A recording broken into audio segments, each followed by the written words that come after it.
Hi. um, I knew I would be blessed when I came, but I didn't realize how blessed. So, thank you for this opportunity for me to share my story. When I was a young girl, I was a big-time daydreamer.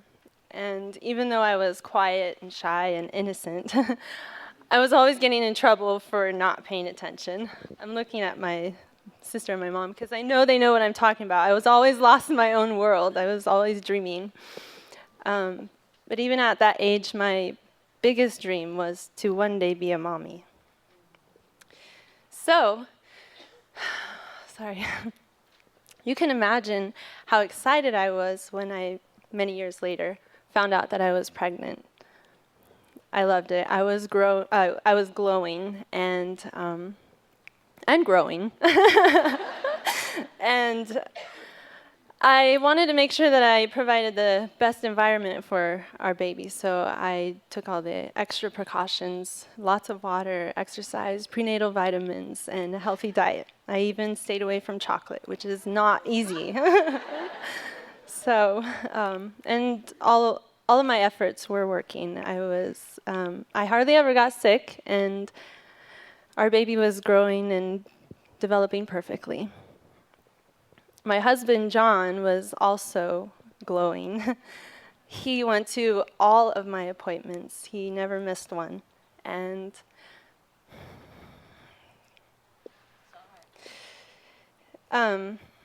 he even signed us up for several childbirth classes and parenting classes.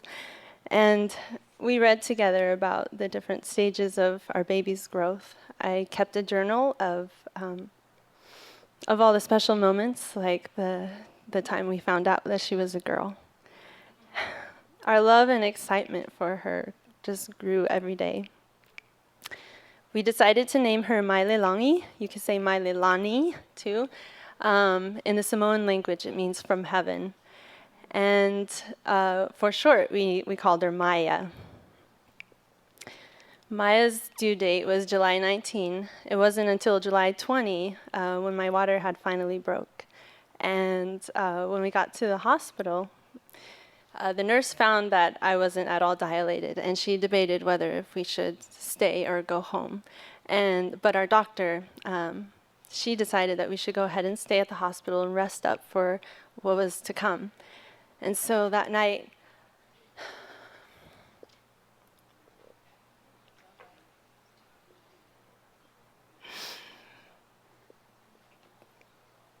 after John and I said a prayer, I just laid in the hospital bed and I was just feeling her and watching her move. And thank you. And I was dreaming. I was dreaming about what it would be like to hold her in my arms for the very first time.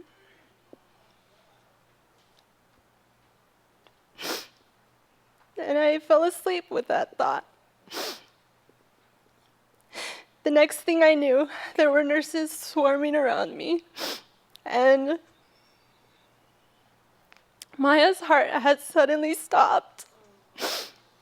And they were preparing to rush me to an emergency C-section.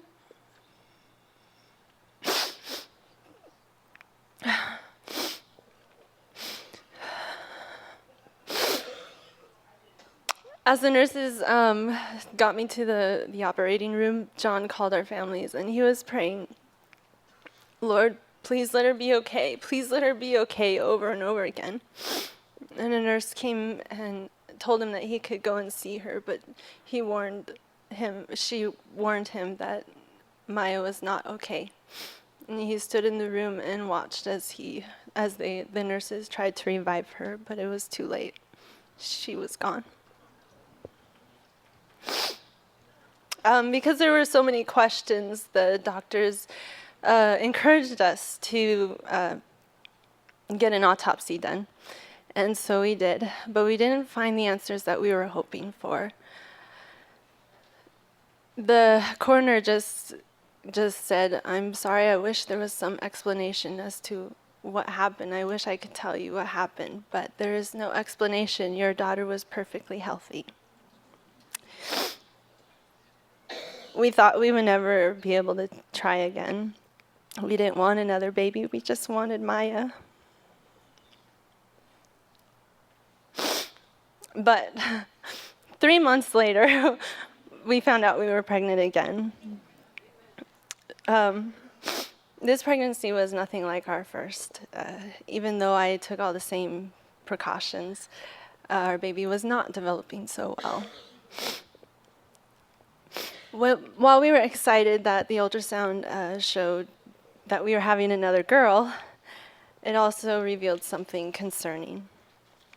There were signs that indicated the possibility of Down syndrome, and that led to a blood test, which showed the high risk of her having spina bifida.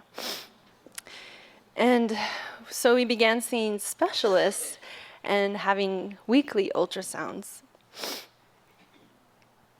Each time it seemed like another concern came up and was discovered. Low amniotic fluid, clubbed feet, liver problems, the list goes on. We knew that no matter what she had, we would love and adore her. But just like most parents, we long for our baby to be healthy and whole. So we prayed, and John fasted every Sabbath for as long as I was pregnant. And family and friends, our church family, even people we didn't know joined in with us in praying for our baby.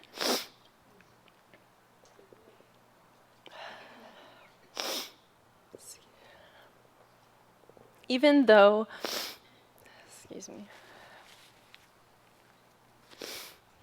our weekly ultrasounds and tests they never gave us hope, God did.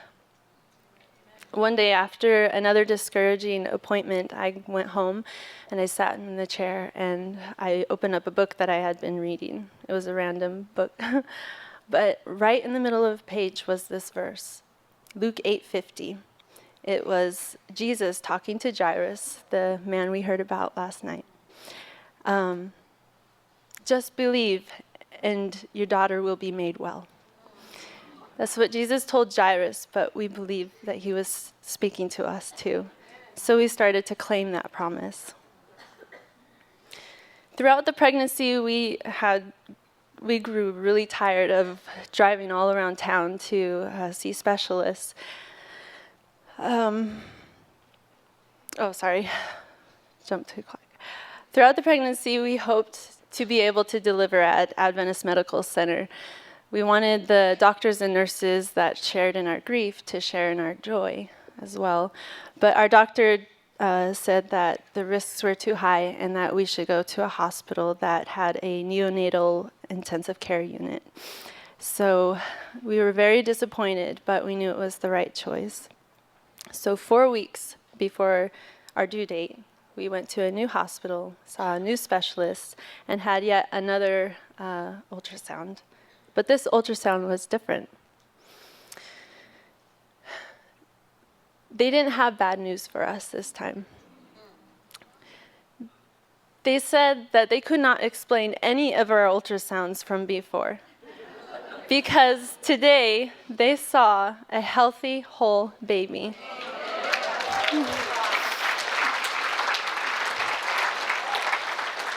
It was as if God reached into my womb and performed a miracle.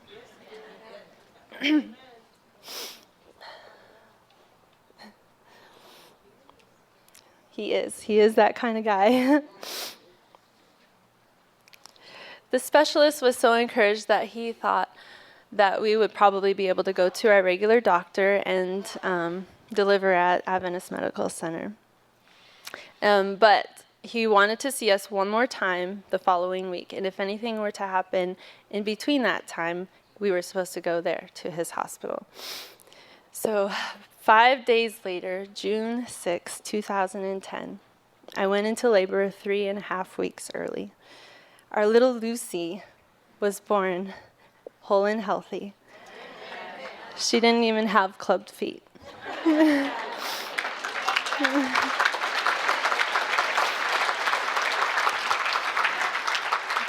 That was miracle number 1. We learn about miracle number 2 after the C-section was done, but I'm going to rewind a little bit. When we showed up at the hospital, we were really shocked to see the specialist there because it was a Sunday and he wasn't supposed to be there that weekend. But somehow he just decided that he would go to a special event that afternoon, that afternoon. And when he learned that we were there, he came in to see us. He thought that I could go home. But because he knew our history, he decided that, he asked us if we wanted to go through with the C-section right then and there. And we agreed. And they found the anesthesiologist, that's what they need. And within an hour, I was in surgery. After the C-section, the specialist came in and explained to us, I had gone into early labor because I suffered from a silent abruption. The placenta tore away from my uterus, and I was bleeding internally. My womb was quickly becoming a very unsafe place for Lucy. But because I wasn't showing any usual symptoms, nobody suspected a thing. So in reality, we almost lost her too. During the pregnancy, we grew tired of driving all around town to see specialists. We agonized over each discouraging result. And we questioned God. God, why are you allowing this to happen to us when we had just lost Maya? But as we held Lucy in our arms and we reflected, we realized that if it wasn't for all of that, we would not have been at that hospital on that day with that specialist at that right time. God knew from the beginning that is exactly where we needed to be to save Lucy's life. And he orchestrated it all. My childhood dream of being a mother became a nightmare, but God restored it beyond anything that we could have possibly imagined. And he never left us. He was always there, even through the valley of the shadow of death. He was there. And now I have an even bigger and better dream, that when that trumpet sounds,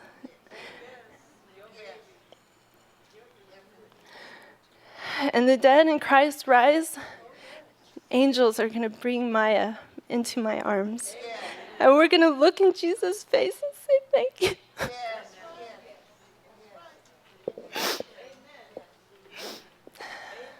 God is so good.